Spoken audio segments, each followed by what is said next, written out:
Ok, alors dans cette vidéo, je vais vous expliquer comment gagner plus avec votre entreprise. Parce qu'en fait, on a très souvent, quand on est entrepreneur, même tout le temps, on a toujours le désir de gagner plus. Et puis, gagner plus, le problème, c'est que c'est un truc un peu général. Et en fait, je vais vous montrer qu'on peut vraiment regarder dans le détail. Et en fait, on va disséquer son business et on va chercher à l'optimiser. Je vais vous donner un exemple.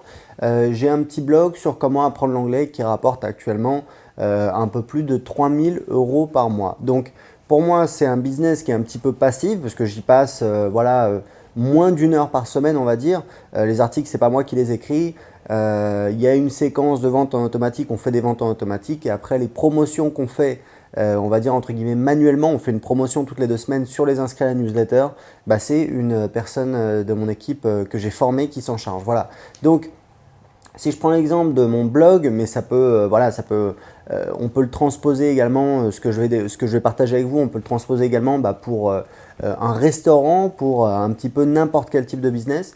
Mais je vais prendre l'exemple de mon blog. Premièrement, on a en entrée le nombre de visiteurs, d'accord? C'est-à-dire le nombre de gens qui passent en fait comme ça, qui arrivent sur mon blog. Donc ça, typiquement, c'est quelque chose que je peux augmenter. Comment? En publiant plus d'articles, en faisant plus de promotions, plus de référencement, en faisant plus de liens sur mon blog.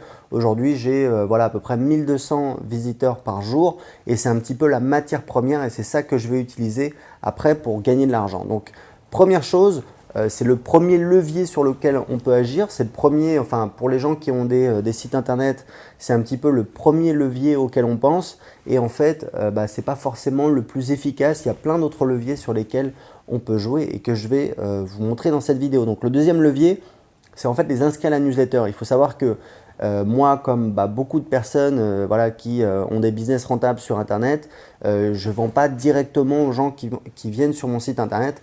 En fait, je les pousse à s'inscrire à ma newsletter, à ma lettre d'information. Et ensuite, une fois qu'ils sont inscrits, je vais leur envoyer des emails et je vais leur vendre des produits. D'accord? Donc ça, c'est hyper important. Donc comment est-ce que je peux essayer d'améliorer ça? C'est je peux dire, voilà, j'ai tant de visiteurs. Avec tant de visiteurs sur mon blog, j'ai tant d'inscrits à ma newsletter. Comment est-ce que je peux améliorer ce ratio? C'est dire, voilà, avec le même nombre de visiteurs, comment est-ce que je peux avoir plus d'inscrits pour ma newsletter? Bien évidemment, il y a des techniques pour faire ça. Moi, j'ai mis en place un truc sur mon blog d'anglais. Alors, je pense que je vais l'arrêter parce qu'il y a un petit inconvénient, c'est pour faire ce qu'on appelle du link baiting. Mais grosso modo, ça marche du feu de Dieu. C'est-à-dire que sur mon blog d'anglais, j'ai regardé les stats, je crois que j'ai 12% des gens qui viennent sur mon blog d'anglais qui s'inscrivent à ma newsletter, ce qui est un pourcentage très élevé. En général, un site internet, c'est moins de 5%. C'est de 1 à 5%. Et moi, j'arrive à faire 12%. Pourquoi? Parce qu'en fait, j'ai piqué la technique d'une startup française qui s'appelle Viadeo. C'est-à-dire quand les gens arrivent sur un de mes blogs, sur n'importe lequel d'un de mes articles de blog, eh bien, ils sont obligés de s'inscrire pour voir la page. Donc, il y a la majorité des gens qui s'en vont, qui prennent leurs jambes à leur cou, pas de souci, sauf que il y a 12% des gens qui s'inscrivent et moi, ça me permet derrière de vendre plus. Voilà. Donc, premier levier, c'est un petit peu le nombre de trafic, le nombre de visiteurs qui viennent. Deuxième levier, c'est le taux de conversion, le taux de transformation, le nombre de personnes qui s'inscrivent à la newsletter.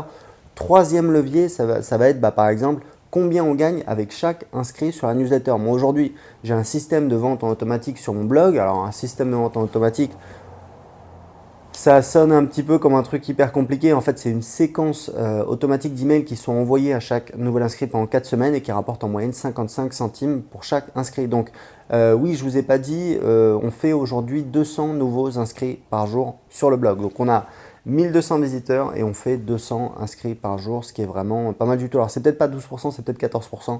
Quand j'y réfléchis, il faudrait calculer combien ça fait 200 sur 1200. Mais bon, bref, voilà, c'est de cet ordre-là, je crois que c'est 14% de visiteurs qui deviennent inscrits à la newsletter. Ensuite, on a donc le revenu pour chacun de ces inscrits. Moi, en fait, comment je travaille, au fil des années, j'ai un petit peu amélioré mon système, même beaucoup. Et en fait, il y a 2 manières de rentabiliser un inscrit. Premièrement, il y a une séquence ultra optimisée.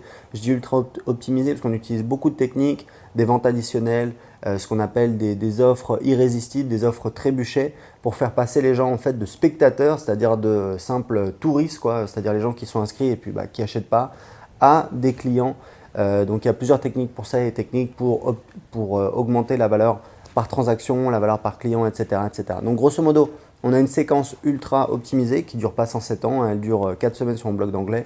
Et ensuite, ce qu'on va faire, c'est que toutes les 2 semaines, on va faire des promotions sur les anciens inscrits, ce qui va nous permettre également de générer des revenus. Donc vous voyez, on a plusieurs leviers sur lesquels on peut optimiser. Donc aujourd'hui, la séquence automatique, elle génère 55 centimes.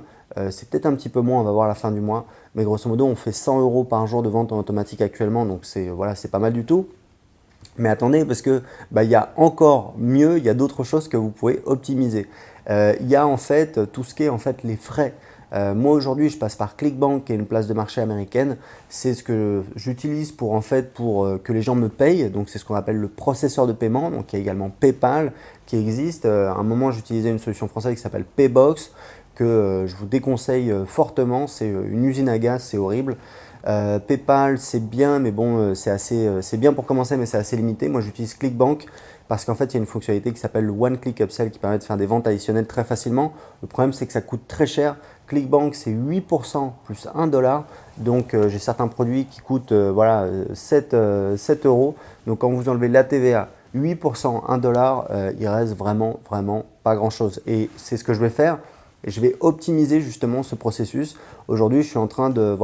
j'ai plusieurs solutions techniques que je suis en train d'envisager, mais l'idée, c'est d'avoir un processeur de paiement. Alors, il y a Stripe qui existe, qui monte en force, qui est une grosse boîte américaine qui permet justement d'encaisser les cartes bleues, qui propose une API, c'est-à-dire qu'on peut communiquer avec eux pour faire ses pages, faire ses applications sur Internet, etc. Et eux, je crois que c'est 2,9% et ensuite c'est 25 centimes par transaction. Donc, vous voyez que c'est beaucoup moins cher que ClickBank avec ses 8% plus 1 $. Donc, vous voyez petit à petit comment en tant qu'entrepreneur, on peut améliorer toutes les phases d'un business. Mais attendez, partez pas parce qu'il y a encore mieux. Vous avez ensuite comment optimiser la fiscalité. Parce que ce que vous pouvez faire, moi j'habite plus en France, ce que vous pouvez faire, c'est créer une société dans un pays où il y a une fiscalité plus légère. Donc des pays qui sont souvent cités comme destination offshore. Il y a Andorre, il y a Hong Kong. Il y a à vous de regarder en fait ce qui existe, mais il est tout à fait possible de créer une société dans un de ces pays. Et puis ensuite, vous versez des revenus dans le pays où vous résidez et puis vous déclarez vos revenus normalement comme n'importe quel citoyen. C'est tout à fait normal de payer des impôts. Ce qui n'est pas normal, c'est entre guillemets d'en payer trop. Donc c'est aussi quelque chose que vous pouvez optimiser. Et ça fait qu'au fur et à mesure du temps, l'avantage d'avoir un système optimisé comme ça, c'est que vous allez avoir plus de résultats, plus de revenus par rapport à la même activité. Donc je vous ai expliqué, à vous de le transposer pour vous. J'ai créé une fiche action qui résume un petit peu toutes les étapes pour améliorer n'importe quel business. Vous pouvez la télécharger tout de suite en cliquant juste en dessous. À très bientôt.